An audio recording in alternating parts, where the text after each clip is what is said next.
Professor Allan Saxe is on the line right now. Good morning, Professor. Thanks for coming on. I want to take it also.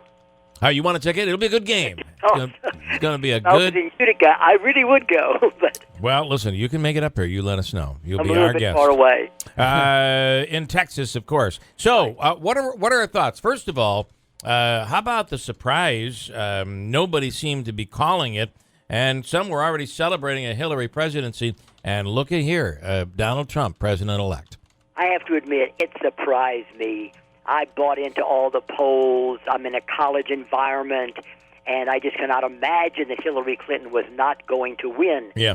But by gosh, Donald Trump won big time. But now there's protests, and I think the protests will die down over a hodgepodge of things. Yeah. Everything from police to you name it. All the protests are together. The election was not a legitimate election because Donald Trump did not win the popular vote, and that was primarily because of California and New York, where he, drew huge margins for Hillary Clinton, both in California and in New York. But other than that, he won fair and square. That's what the Constitution says. You want to change the Constitution, do it legitimately.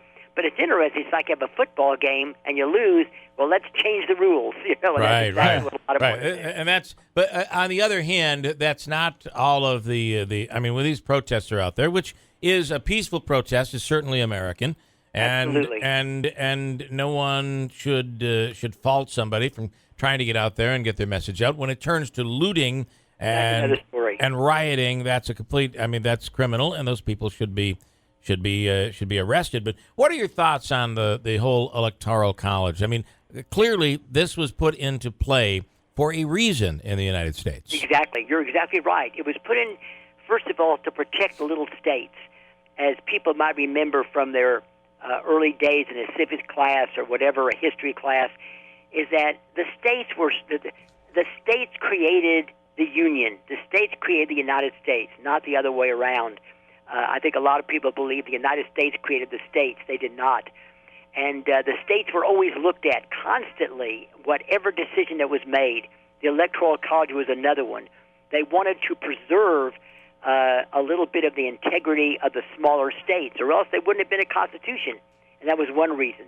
And the second reason was, quite frankly, a lot of the people, Alexander Hamilton most notably, they just didn't trust the people that much. Right. And they wanted the feel of the people, the will of the people, but they didn't want the people to rule directly. And that was another reason why the Electoral College came into being. And then I want to ask you about as Trump is beginning to build his White House staff in the midst of this transition. Of course, Reince Priebus being named, and I think that for a lot of people, Republican, a lot of people felt comfortable with that. Those on maybe the Tea Party side really feel that's just more of the swamp that needed to be drained, and it is what it is. But then Reince Priebus as his chief of staff, and Steve Bannon as the chief counsel, and there's going to be more announcements, I think, forthcoming very, very quickly, and it'll be fascinating to see where the medical doctor will go, right, and where Newt Gingrich will go, and Rudolph Giuliani. And those would be very interesting things to see what positions they will take. And I think they're all going to be in the administration in some capacity. Yeah. Maybe Mr. Giuliani as Attorney General. So all those things I think are very, very, very, very interesting. And by the way, Donald Trump has calmed down quite considerably in his interviews on 60 Minutes last evening from his rhetoric during the campaign. He's a negotiator.